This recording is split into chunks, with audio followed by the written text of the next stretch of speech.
Yung mga paghahandang ginagawa ngayon ng NCR Elementary Boys para sa tournament na to, championship?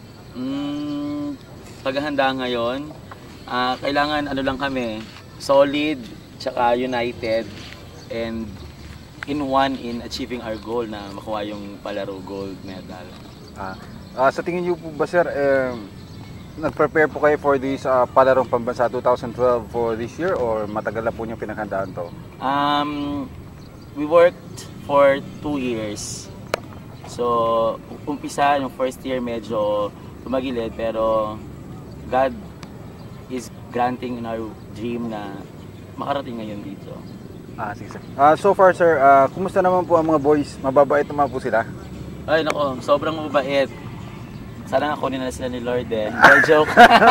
Hindi, very cooperating.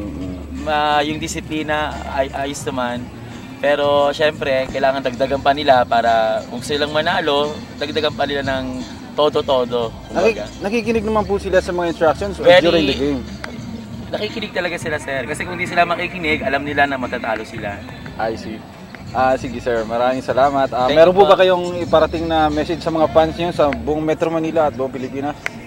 Please pray for us. This is our dream. Sana tulungan nyo kaming makamit to. Thank you po. Thank you very much.